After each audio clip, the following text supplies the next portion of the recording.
Muito bem, vamos dar então prosseguimento ao Pense Brasil Educação e convidamos para mediar esta mesa, intitulada Razões, Sensibilidades e Funções da Educação como Política Pública e Dever do Estado, o governador Márcio França, que já está aqui, será o mediador desta mesa, e vamos chamar os demais componentes dela que participarão ativamente deste debate. Vou convidar agora o deputado federal pelo Estado do Espírito Santo, que é mestre em Políticas Públicas pela Universidade de Harvard, Dr. Felipe Rigoni.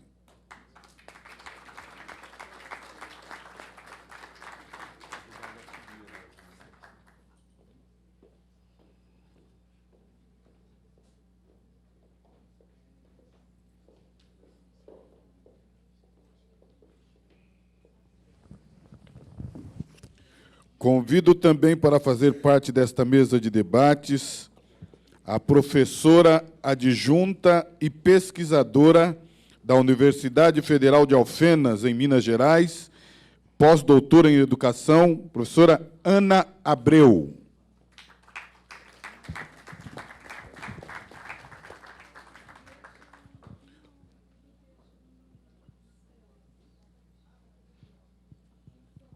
Convido ainda o vereador pelo município de São Paulo, que é professor de Física e presidente do PSB de São Paulo, senhor Eliseu Gabriel.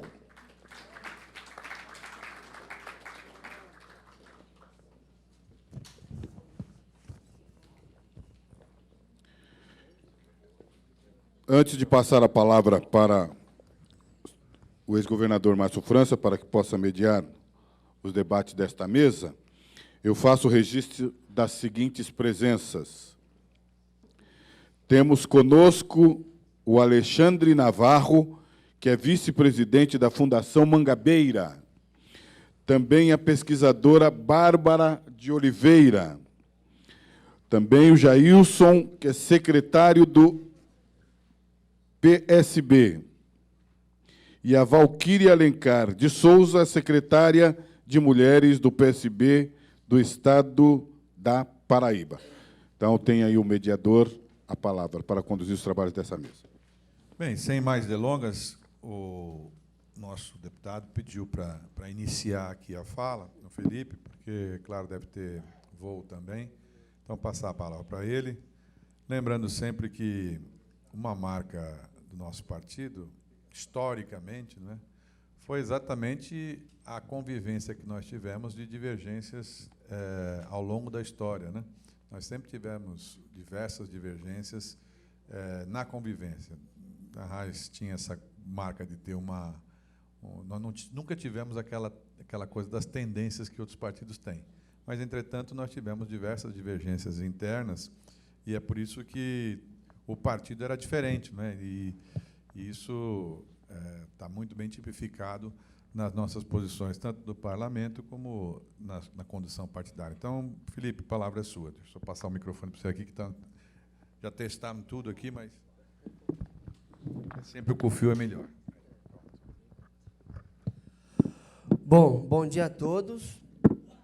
Primeiro, eu queria agradecer o convite para estar nessa mesa, queria agradecer ao ex-governador Márcio França, a todos os participantes da mesa comigo.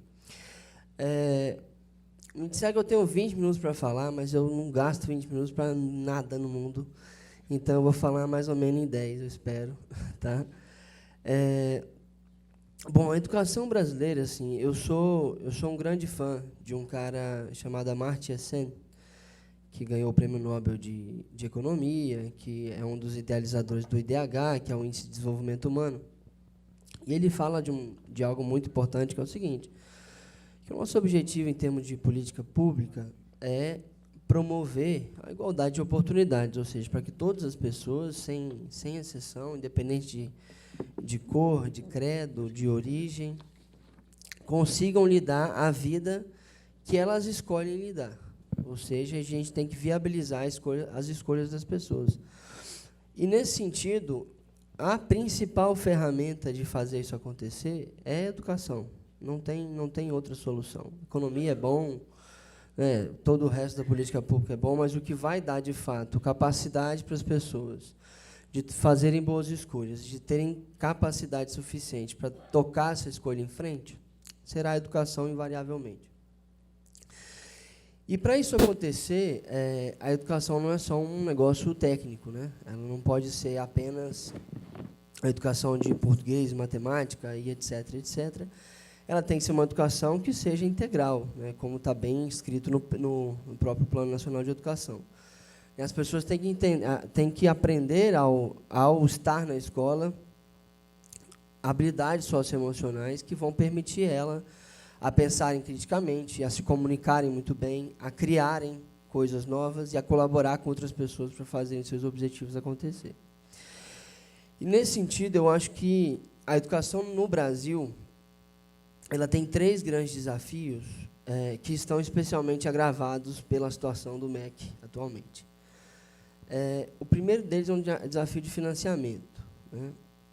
O segundo é um desafio pedagógico, o terceiro é um desafio que eu chamo de estrutural, mas envolve a estrutura física, professores e etc. Vamos lá. O financiamento, como foi muito bem dito aqui pelo reitor da UFRJ, é o UFRJ, né, que está aqui? Isso. A gente não gasta muito com educação. A gente gasta um volume grande de dinheiro, mas, se você for pegar por aluno, a gente gasta pouco. O último dado que eu tinha visto é que a gente gastava $5.600 por aluno ano, enquanto a OCDE gasta 10.700 ou 10.800 por ano.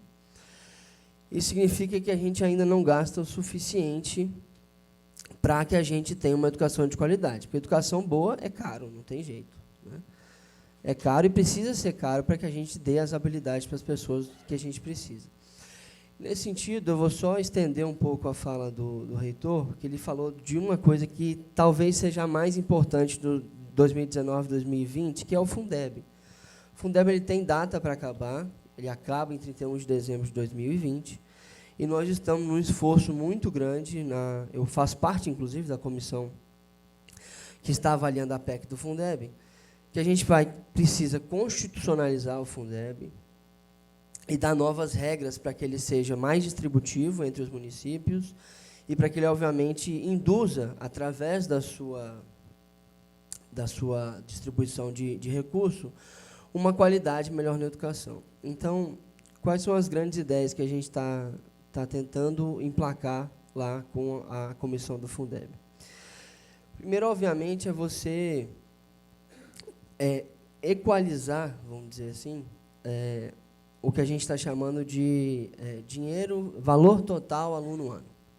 Acho que é esse o nome certo que estão dando lá. Porque hoje você tem cidades do Brasil que chegam a ganhar R$ 1.600 por ano do aluno e cidades que chegam a ganhar R$ 7.300. Posso estar enganado nos números exatos, mas é nessa proporção a diferença.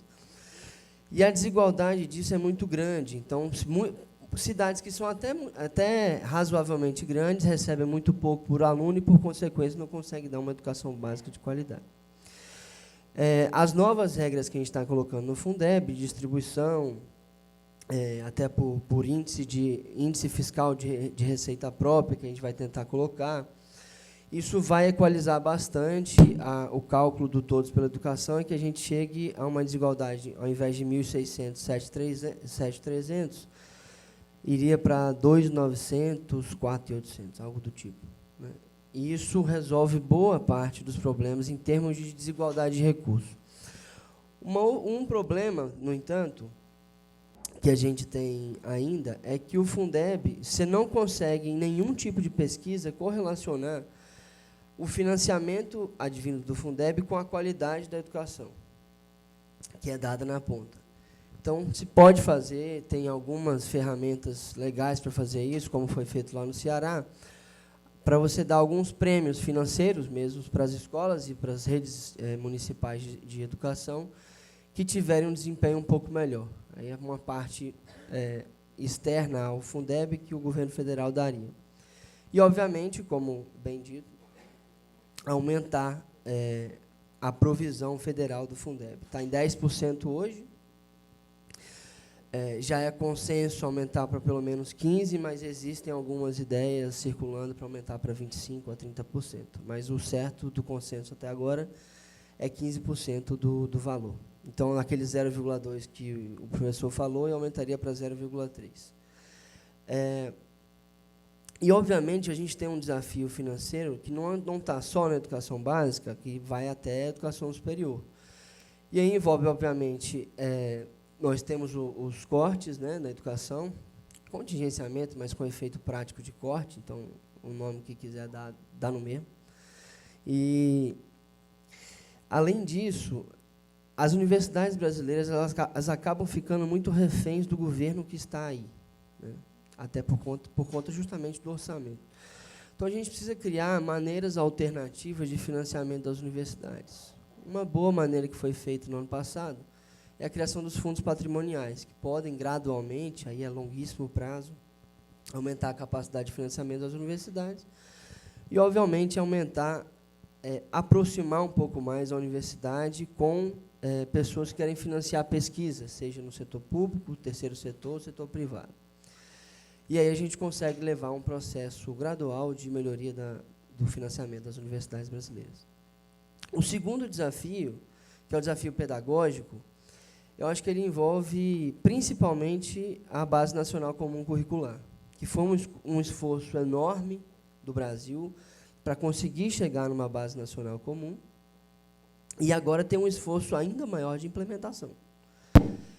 E aí o desafio aqui é o que o MEC, de fato, faça o que precisa fazer para colocar o ProBNCC de pé. Pra vocês terem ideia, pessoal, o ProBNCC começou segunda-feira. De fato, começou segunda-feira. Só que as pessoas já estão estudando, né? E aí os currículos não foram feitos de forma tão adequada. Isso acaba levando uma série de distorções na educação dos nossos jovens. Então, a BNCC ela é extremamente importante, precisa ser, de fato, implementada para que a gente tenha uma educação mais uniforme, mais fácil de ser avaliada e de maior qualidade. O terceiro desafio que eu chamei de estrutural, mas ele se sobrepõe um pouco com o segundo, que é o pedagógico. Eu falo de estrutural porque ele tem duas grandes partes para mim. A primeira é a formação do professor, a formação e a carreira do professor, seja ela inicial, seja ela a formação continuada. Por que eu digo isso? Professor, de fato, ganha muito mal no Brasil, tem uma carreira desestimulante e não tem a formação que deveria ter adequada, nem a inicial e nem a continuada. Então, na hora que eu entrei aqui, o professor estava falando justamente disso. Enquanto a gente não tiver uma estrutura que pode ser dada pelo governo federal, em consonância com os estados, que, de fato, vá valorizar o professor desde a sua chegada na rede de educação até o fim da sua carreira, a gente não vai conseguir ter uma educação de qualidade. Todos os estudos de educação correlacionam a qualidade do ensino com a qualidade do professor. E qualidade do professor tem a ver com salário, tem a ver com formação, tem a ver com motivação em sala de aula. E esse é um desafio enorme que, infelizmente, a gente está fazendo um esforço muito grande na Comissão Externa de Acompanhamento do MEC, mas ninguém sabe até agora onde é que está o programa de formação de professores. Ele sumiu do organograma do MEC e não sabemos onde está, de fato. A gente está fazendo uma série de requerimentos, muita pressão, mas ainda não sabemos onde está. Em discurso, falam que é prioridade, mas sumiu do mapa. Então, vamos descobrir, ao longo do tempo, se de fato virou prioridade ou se a gente ainda vai ter 4 anos de desconsideração da carreira do professor. E, por último, para concluir, a gente tem um desafio de estrutura física mesmo das escolas, né? Das escolas e das universidades. Aí eu falo estrutura física, não é só a construção mesmo, mas aí laboratórios, material, que vai desde a escola, da creche até a universidade. Eu posso estar enganado no número exato, mas no censo escolar, acho que 26% das escolas brasileiras não tem banheiro. Isso é um problema muito sério. Vai precisar de muita grana investida para conseguir, de fato, dar uma estrutura adequada, básica e mínima, para que as nossas crianças e jovens consigam estudar. Fora toda a estrutura que precisa ser dada, se a gente quiser dar uma educação científica, por exemplo, que aí você precisa de laboratórios, uma série de outras coisas, uma educação socioemocional adequada. Isso custa dinheiro para a estrutura, e precisamos disso. Então, finalizando, pessoal, os desafios são muitos. Uma notícia boa é que a bancada da educação no Congresso, de fato, é muito qualificada. Isso de vários partidos diferentes. A gente tem se unido pessoas PSB, do PT, do PDT, do Novo, do DEM, todos em prol da mesma causa, que é a melhoria da educação brasileira. Então, essa é a notícia boa que eu tenho para dar. A notícia ruim é que o MEC, de fato, é o pior ministério do governo. E fica muito difícil fazer as coisas com o Ministério um pouco ainda desorganizado. Mas a gente está começando a ter alguns retornos interessantes, né? Estão começando a devolver os requerimentos de informação e etc., o que nos dá alguma capacidade de fiscalizar melhor. Bom, pessoal, acho que de início é isso, então fico aberto a perguntas daqui a pouco. Obrigado.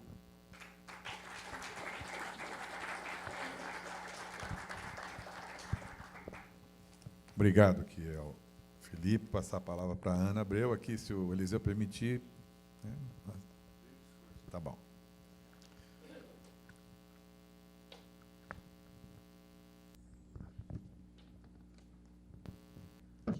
Boa tarde, bom dia. Quero agradecer a oportunidade de estar aqui. Fundação João Mangabeira sempre organizando ações de formação, e agora com Ricardo Coutinho à frente, fazendo aí a sua marca.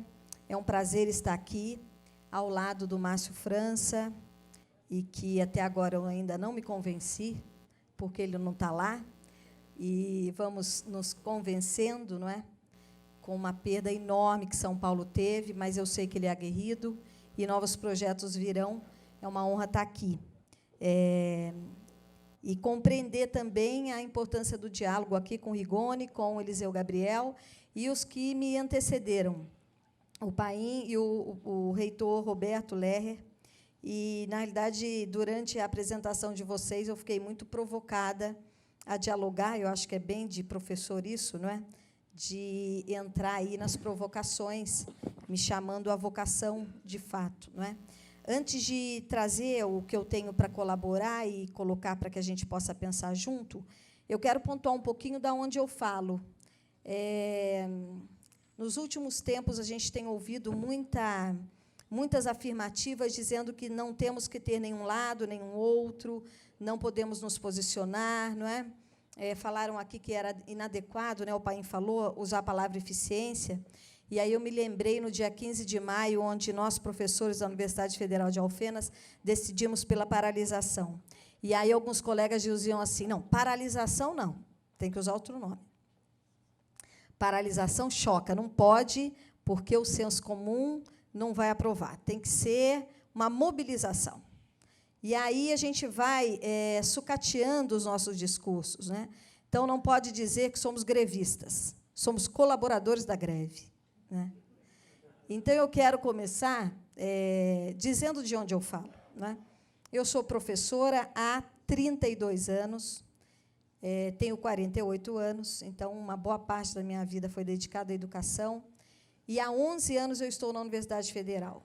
Eu tenho uma experiência que não é um glamour, mas é algo que me responsabiliza muito.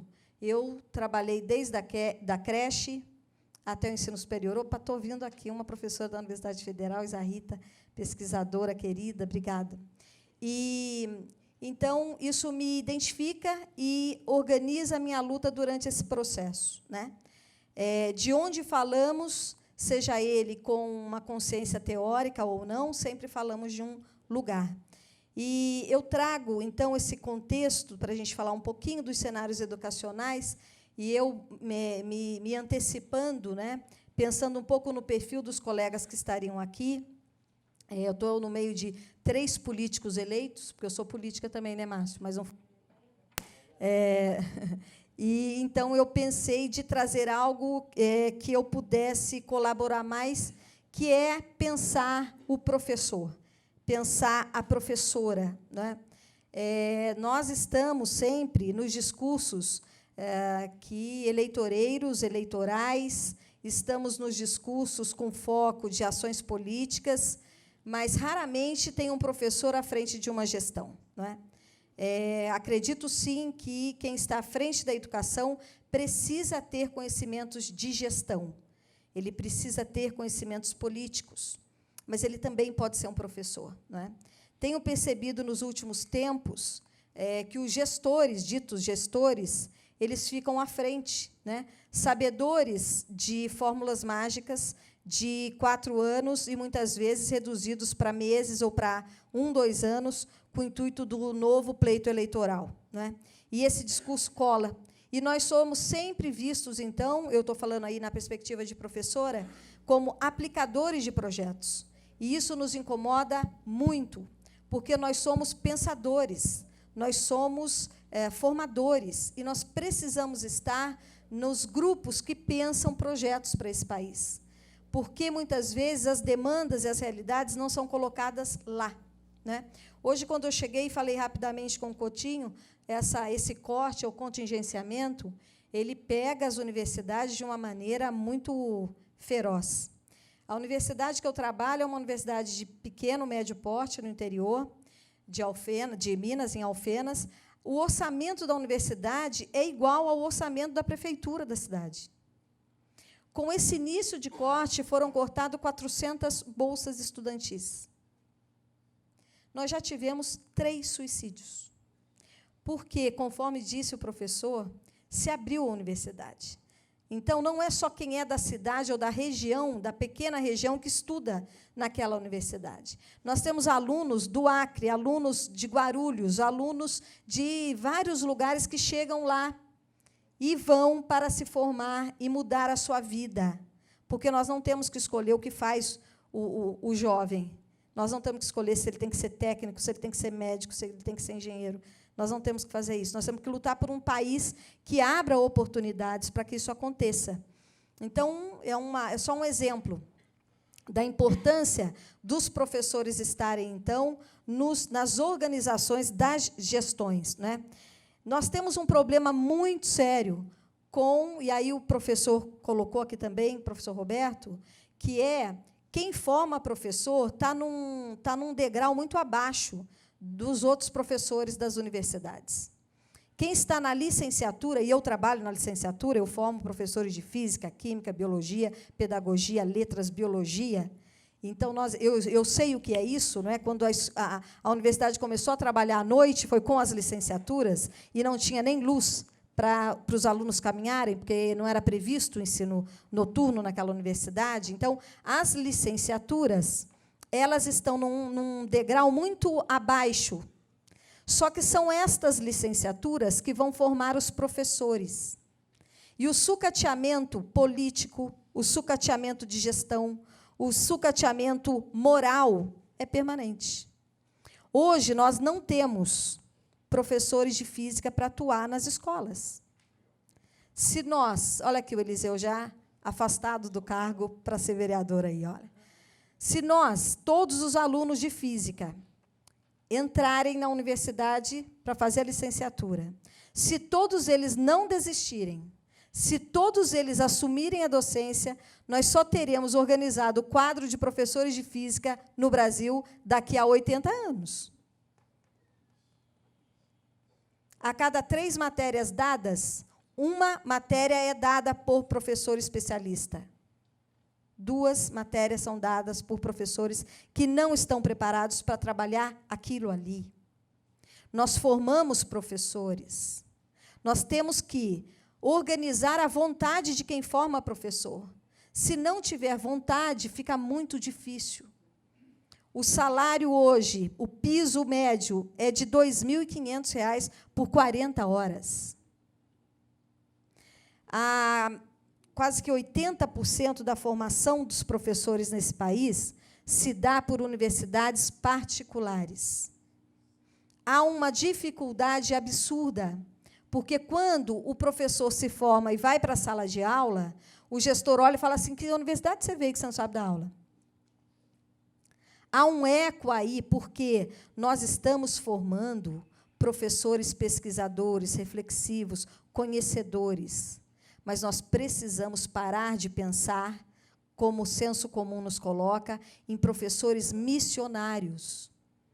Época do Dia do Professor, eu fico muito raivosa que as pessoas dizem: Ana, a sua missão é essa. Não, não é a minha missão, porque quem é missionário não precisa ganhar salário. Eu sou profissional. E nós precisamos compreender que somos profissionais, formamos profissionais, porque senão a sociedade vai sempre nos achar como missionários.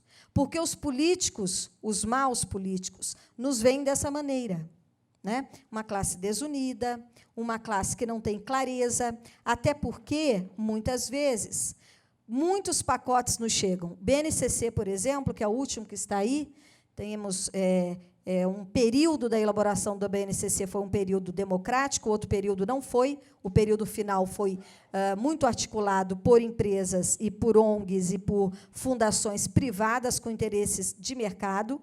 E aí o final foi a toque de caixa, mas é o que temos. Eu tenho pontuações a favor e contra a BNCC, mas é o que temos e temos que caminhar com isso. Mas chega a BNCC e agora tem professor decorando competências do BNCC. É de morrer. É de morrer. Chegam cartilhas para os professores desenvolverem aulas. E agora a formação de professor passou a ser compreendida como capital mercadológico, como o professor colocou aqui. Gera lucro. Por isso eu compreendo a escola pública como uma instituição pública, sem fins lucrativos e sem funcionar como empresa. Quando chegam, não, escola tem que funcionar como empresa, escola pública. Não, porque o fim primeiro de uma empresa é ter fim lucrativo. Então, eu quero pontuar aqui que a gente possa pensar um pouquinho, né? Estou pulando algumas coisas, porque os colegas já colocaram, mas quando a gente pensa, então, em educação, principalmente, eu acredito que o apontamento é a educação de qualidade para que a gente possa combater a desigualdade e essa desigualdade ser combatida via oportunidades. Nós temos hoje no país 14 milhões de adultos que não sabem ler e escrever. Para mim, Ana, é uma porrada no meu estômago. 14 milhões é maior que muitos países. E nós estamos aí elegendo várias competências para nós que estamos no mercado, temos que saber mais idiomas, temos que saber a tecnologia, e nós temos 14 milhões de sujeitos nesse país que não sabem ler e escrever. Tem tecnologia, né, tem uma série de possibilidades, e onde estamos, ou onde estão esses sujeitos que nós não estamos conseguindo chegar, né? A cada novo governo se pensa numa fórmula mágica, né? E eu acabei indo para a política como candidata muito por isso, porque eu fui chamada quantas vezes por políticos para dizer qual é a fórmula. Né? A fórmula ela existe, mas ela demora uns 20 anos aí. Né? Não é uma fórmula imediata. E a gente, então, precisa compreender a educação, e nesse país nós nunca conseguimos falar só educação, nós falamos educação de qualidade, porque nós não temos qualidade. Feliz o dia que falaremos só de educação, prevendo que todos estarão lendo, escrevendo, calculando, interpretando, desenvolvendo pensamentos críticos, votando a favor de si, não é? Não é fazer com que o outro, cada um tenha a sua legitimidade, mas quando vemos pessoas, mulheres votando em projetos machistas, negros votando em projetos que exterminam os negros, porque ele não entendeu o lado que ele está, e só a educação pode fazer isso.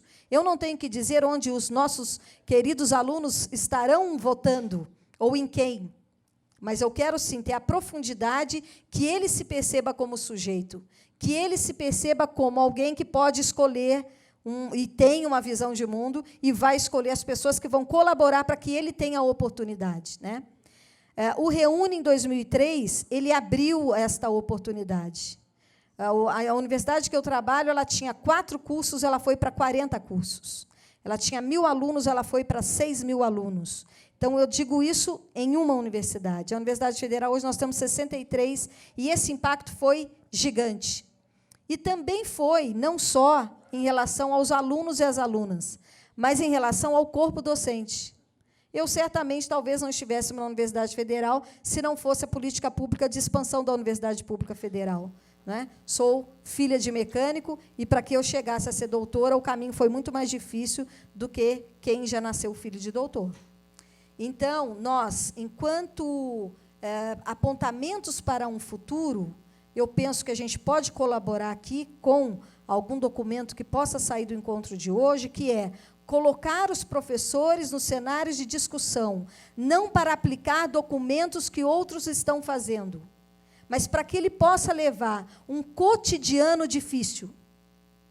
Eu sou muito próxima aos alunos. Esse ano, eu todos os dias atendo alunos que estão falando de suicídio, estão falando de crises emocionais, estão falando de dificuldades.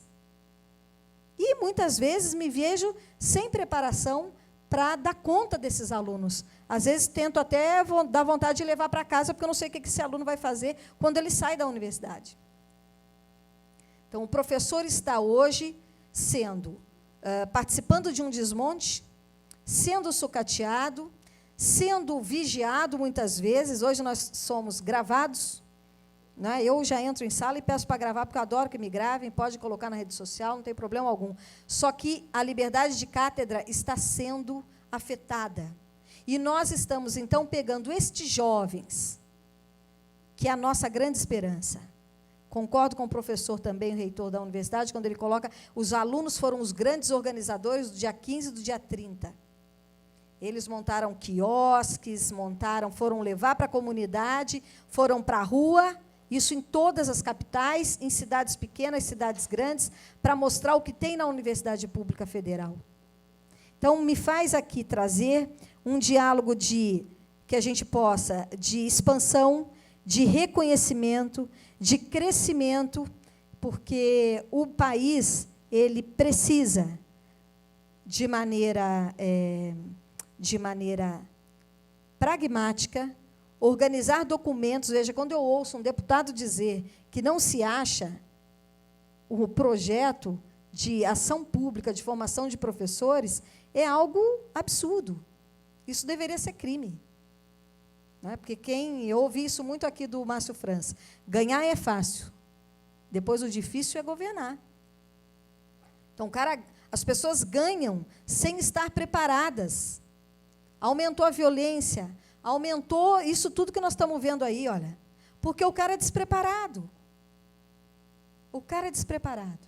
E quem paga por isso é a população. Os professores estão aí, nós temos, na realidade, estamos criando uma série de ações formativas. Se a gente pensar no Plano Nacional de Educação, que tem aí um prazo, demorou para ser aprovado, 2014, 2024, 2020, vamos ter que falar de novo do Fundeb, porque a gente está com risco de perder o Fundeb. Nós temos 3 metas com foco na formação de professores, né? Que é 50% dos professores da educação básica ter nível em pós-graduação. O outro é valorizar os profissionais do magistério e equiparar o rendimento médio que ele tem com profissionais do mesmo porte acadêmico que ele. Quer dizer, nós estamos em 2019. Um médico, um engenheiro, um bancário, aí, um economista, ele não ganha igual um professor. 40 horas, o piso de um professor é R$ 2.400. Para sair disso, para ir para a pós-graduação, precisamos de pesquisa. Foram cortadas as bolsas de pesquisa. Então, nós estamos num momento de buscar caminhos de resistência, no sentido de não retroagir, mas de exigir dos grupos, sejam eles partidários, sejam eles organizados aí pelo próprio MEC, mesmo sem estar funcionando, mas via aí frente parlamentar no Congresso, para que pressionemos, porque 4 anos, gente, é muita, desculpa a palavra, é muita merda que pode acontecer. Tem pouco tempo, tem meses. Quem faz doutorado, quem faz pós-doutorado, quem faz mestrado, sabe da importância das bolsas para a gente desenvolver os 95% da pesquisa brasileira que se dá dentro do seio da universidade pública, seja ela estadual ou federal, né?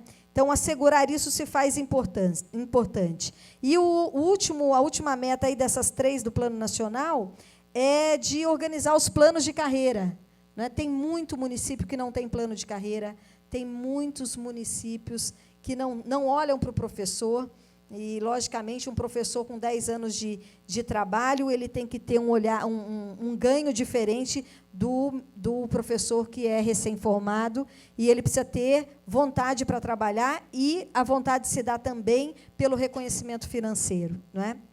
Num momento aí difícil. Eu vou passando aqui para do meu tempo.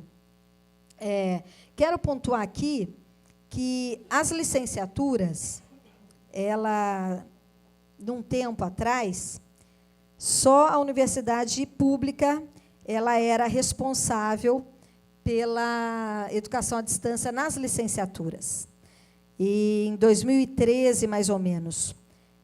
A maioria dos cursos, então, hoje, como eu disse, se dão nas instituições privadas. As matrículas nos cursos de licenciaturas, eles são comparados com os cursos, com os outros cursos, se forem comparados com cursos aí da parte tecnológica, nas licenciaturas nós estamos caindo. Então, assim, a tendência é, daqui a 10 anos, não termos professores mesmo. Não temos professores desde a educação básica até o ensino superior, não é?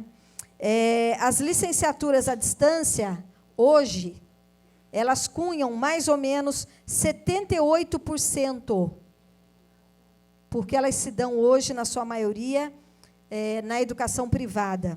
Segundo os dados do censo, os alunos EAD são, em média, das licenciaturas, 10 anos mais velhos do que os alunos que começam num outro curso, porque o aluno da licenciatura em educação à distância, ele, normalmente, ele quer sair do emprego que ele está e ele quer ir migrar para a docência. Então, ele já vem de um outro emprego.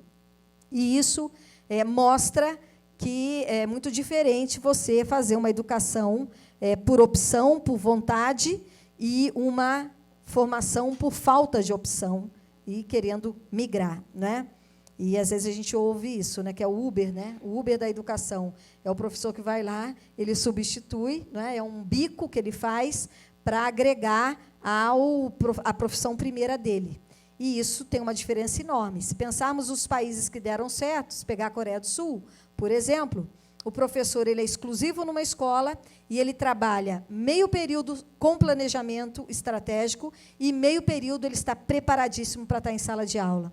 Então, é muito importante que você não tenha planejamentos, né? Hoje, no Brasil, nós temos professores que encontram 600 alunos por semana, em 3 turnos, sem poder fazer nenhum planejamento. Então, o cara já entra doido ali com as apostilas decoradas, desenvolvendo, então, algo totalmente sem preparo e, logicamente, que fica muito fragilizado a esses professores, né?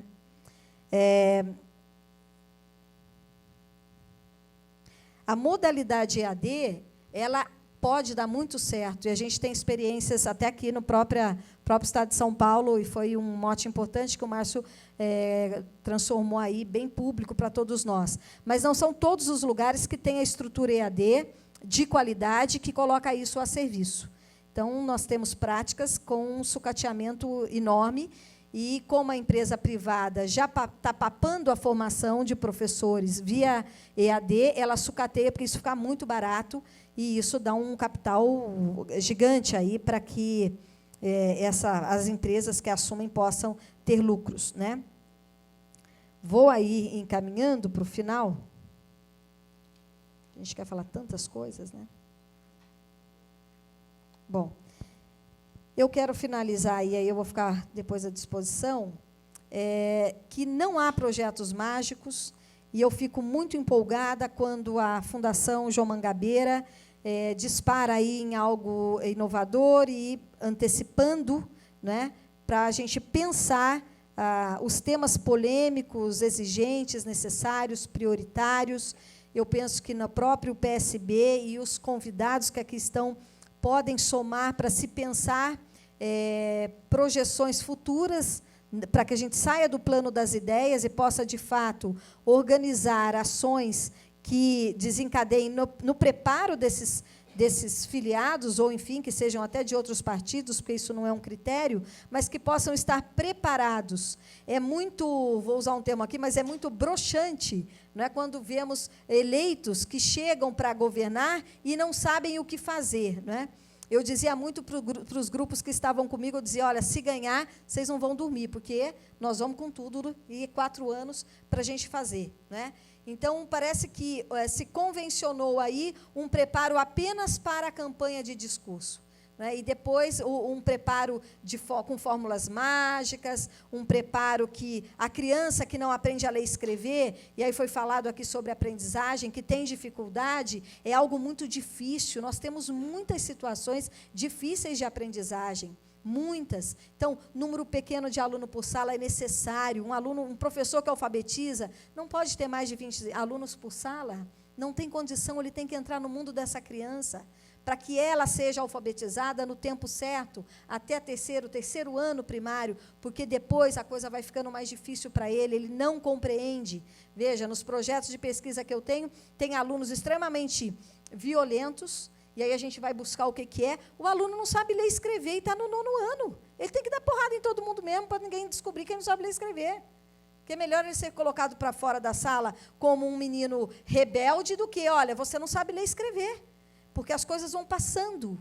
E é horrível isso. Você é convidado, um aluno que não sabe ler e escrever e não está preparado, ele é convidado a estar num espaço onde é lembrado o fracasso dele diariamente. Porque ele tem que ler para interpretar, ele tem que ler para calcular, ele tem que ler para declamar, e aí ele não sabe fazer isso. Então, dê porrada. Então, não vá. Então, enfrente a professora. Então, há vários mecanismos aí que a gente precisa pensar e organizar. Então, eu penso como algo muito propositivo da Fundação João Mangabeira, esta possibilidade de termos, de fato, algo mais concreto. Não é? Gostei muito da questão do Conselho das Vontades, que o professor trouxe, e como a mesa fala aí da razão e da sensibilidade, eu penso que é estratégico a gente colocar num projeto do nosso pensar junto o professor, a professora. Eles são sujeitos permanentes de um processo. Não são os sujeitos mais importantes. Os mais importantes são nossos alunos e nossas alunas. Mas os professores são sujeitos permanentes. Não é? Às vezes vem lá uma plaquinha sob nova direção a cada 4 anos, mas o sujeito permanente que está ali há 20, 30 anos, é ele que pode fazer a diferença na educação brasileira. Espero que tenha afetado vocês e que, de alguma maneira, tenha feito vocês pensarem um pouco mais. Estou à disposição. Muito obrigada pela oportunidade e vou ficar aí na espera das perguntas. Muito obrigada.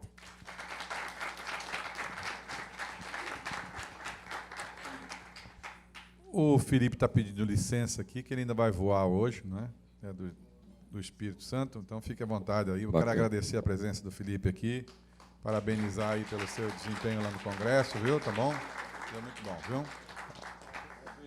Agora, palavra Eliseu Gabriel, das pessoas que trabalham nessa área do ponto de vista eleitoral, acho que Eliseu, se não for dos mais antigos, certamente é dos mais tradicionais aí, né? Deve ter vários mandatos, sempre ligado à educação. Então, por favor.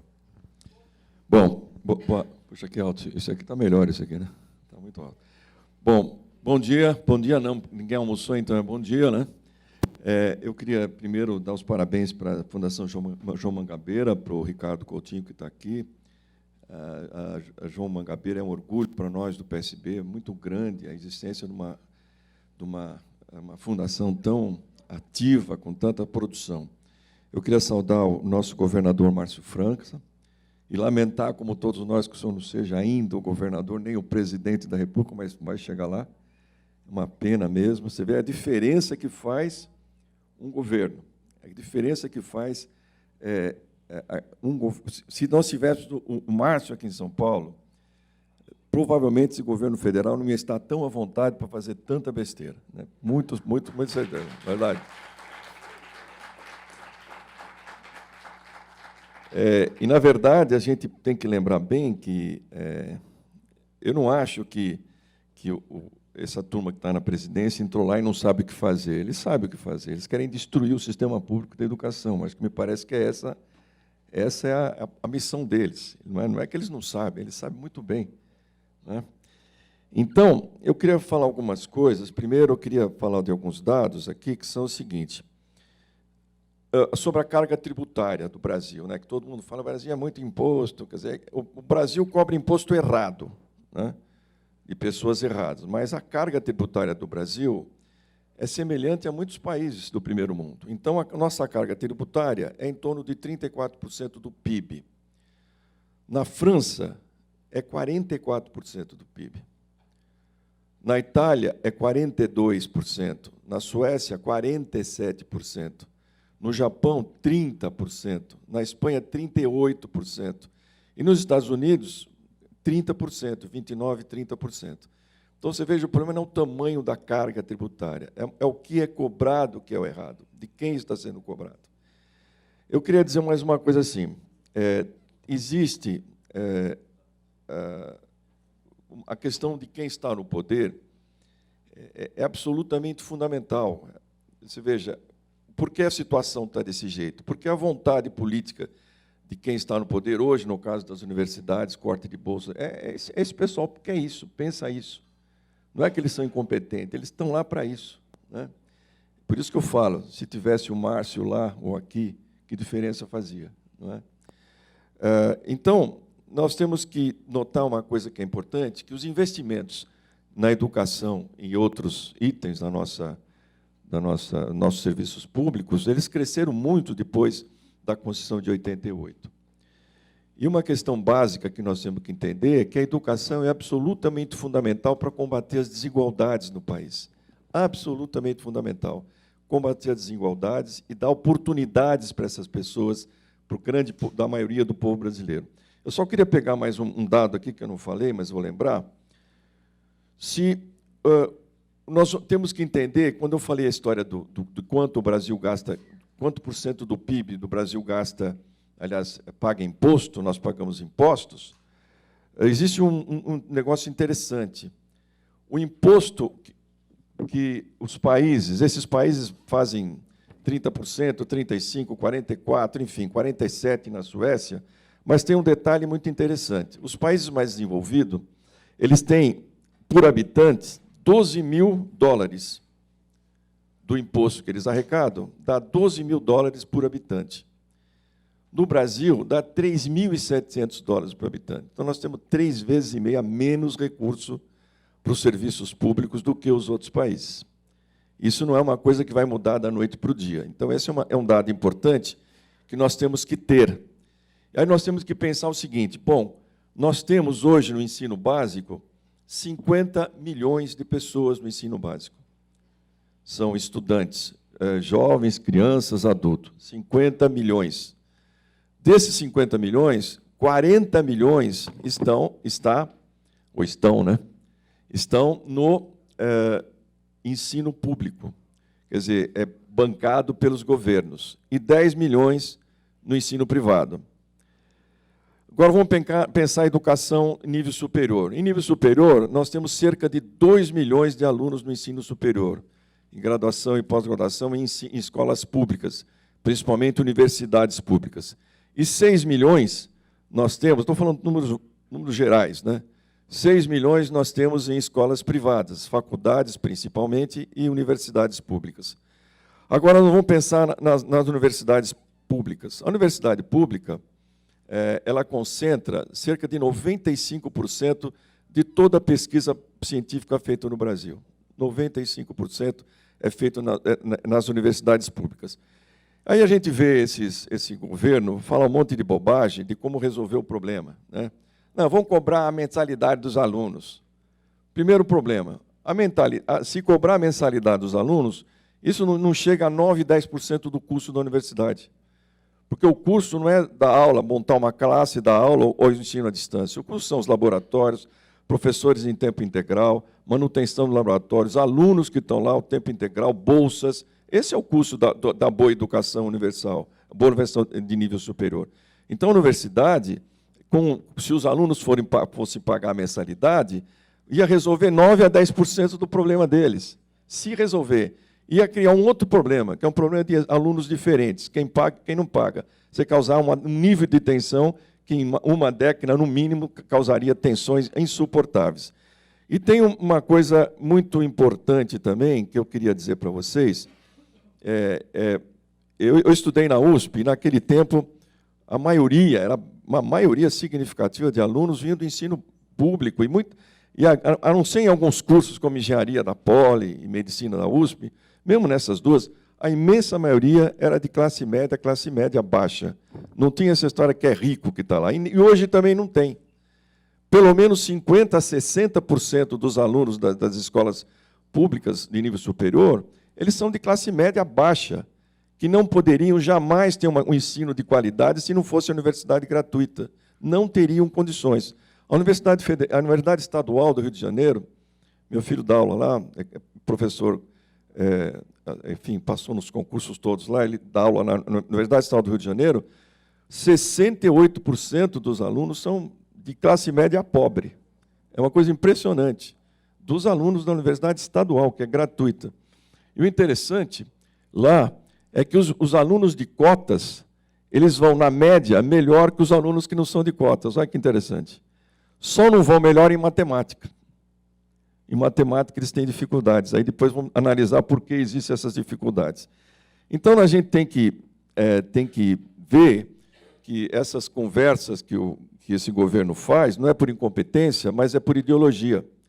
Eles querem mesmo acabar. Eles acham que tem o perigo marxista nas escolas, que isso aqui é um antro de comunista, etc. Eles querem mesmo detonar a escola pública, a universidade pública. Essa é a intenção deles. Tem uma outra coisa sobre a questão das verbas nas universidades públicas, que fala que, bom, devia procurar outras maneiras. Devia, e procuram. Para vocês terem uma ideia, a Universidade Estadual de Campinas consegue um acréscimo de mais de 30% no seu orçamento fora do recurso público, na interação com as empresas. Mais de 30% a Unicamp consegue fora do ensino, do custo do governo federal, do governo estadual. Então, a gente precisa entender que isso tudo é conversa. As universidades têm condições de obter mais recursos e conseguem. Agora, a pesquisa básica no Brasil é quase integralmente bancada pelo governo, mas tem investimento também privado e grande investimento privado, que está mais ou menos na média dos Estados Unidos, no caso da Unicamp.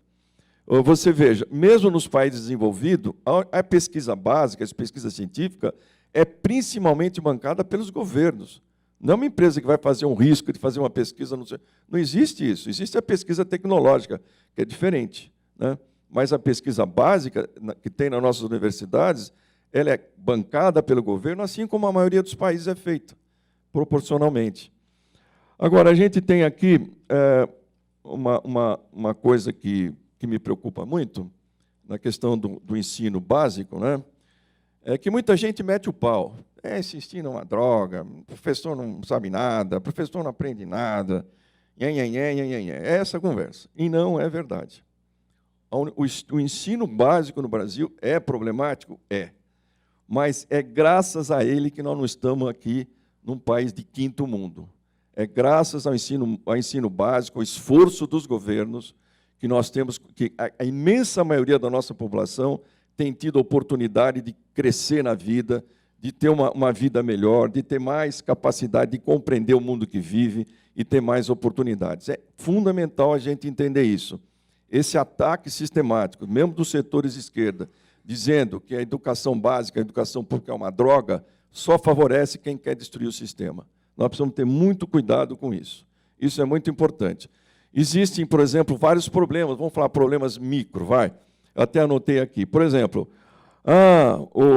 é tudo uma droga porque os professores são despreparados. É verdade. Mas quais as condições que eles estão sendo preparados? Quais as condições que eles têm de trabalho?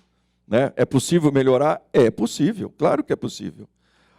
Mas a qualidade da educação tem tantas vezes explicitada indicadores nacionais, internacionais, que o Brasil está em último lugar. Isso é conversa, tá? Depende do exame, da prova que é feita. Depende como é que é feita essa prova, como é que é feito esse teste, não é? E como é que quem são as pessoas que são questionadas. Bom, depois vou falar sobre isso aqui para vocês, né? Só estou dando os exemplos. Outra questão é esse entusiasmo com tecnologia. Tecnologia vai resolver o problema da educação? Não vai. A tecnologia é um meio. Professor é absolutamente fundamental. A existência do professor é básica para que a gente possa transmitir, que a gente possa dar a educação, dar formação, assim como a escola. A escola é fundamental. O espaço físico da escola é fundamental. Mas precisa envolver o aluno. Aí a gente fala assim, bom, de todos esses problemas que eu falei aqui, nosso é um fracasso, etc., etc., é uma coisa que eu pergunto a vocês. Como é que você pega, por exemplo, a Paraíba, que aqui está o nosso ex-governador, você pega o Ceará, Piauí, tem experiências tão fantásticas de educação. Porque receberam dinheiro do quê? Da Fundação Rockefeller? Dinheiro de quem? Não, é a organização, é o trabalho, é a gestão, é a dedicação e a visão ideológica do que tem que ser feito com a educação.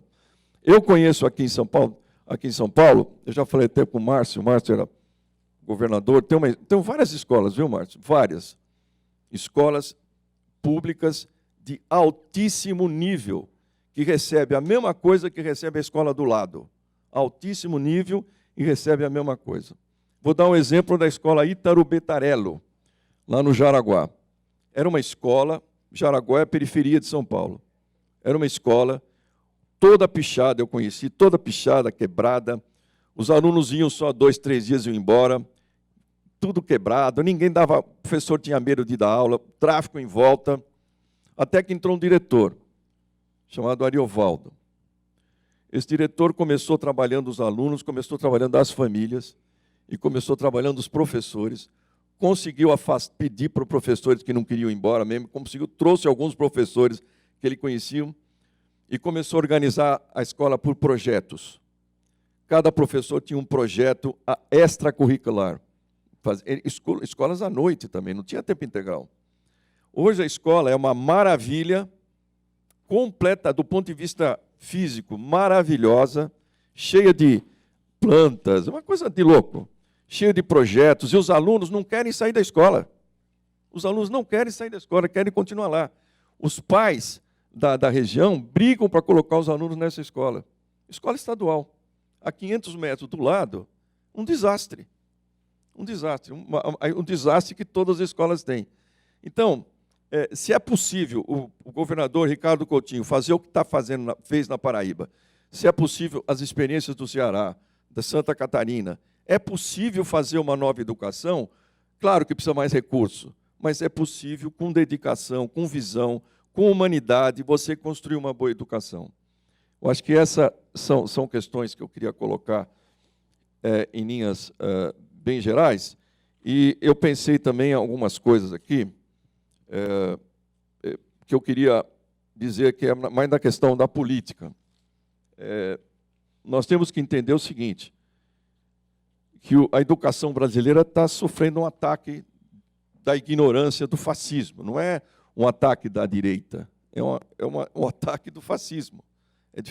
A minha compreensão, né, não se trata de uma direita que tem um projeto de país, se trata de fascistas que são fascistas. Essa é a minha visão, né? A extrema-direita. Eu tenho aqui eu li uma entrevista do José Sócrates, Márcio, foi primeiro-ministro de Portugal e secretário-geral do Partido Socialista Português, que governa Portugal, assim como o Partido Socialista governa a Espanha, governou muitos países da Europa, criou o Estado de Bem-Estar Social graças aos partidos socialistas e sociais-democratas da Europa, que nós temos um continente de Estado de Bem-Estar Social, que hoje está sob ataque. Mas ele falou uma coisa que eu preciso ver se eu anotei aqui. Ele diz assim, não se teme a ultradireita, se combate. Se combate. Ele diz assim, ele lembrou uma conversa, uma visão do Winston Churchill, que antes da guerra, poucos anos antes da guerra, da Segunda Guerra Mundial, criticava os partidos democráticos que propunham uma política de apaziguamento com o nazismo. Então, o que ele diz assim? O que dizia o Churchill? Vocês querem alimentar o crocodilo na espera de ser o último a ser devorado por eles? Então, essa é uma visão que eu entendo, que a gente precisa entender o que está acontecendo no Brasil na questão da educação e do país. Que não tem conciliação. Nós temos que reagir, temos que combater, temos que dizer, temos que defender os recursos para a educação, temos que ser contra a PEC do teto, temos que defender a democracia dentro da escola, os direitos do cidadão e organizar a resistência. Eu acho que essa é a função que eu acho que nós, do Partido Socialista, temos que fazer. Muito obrigado.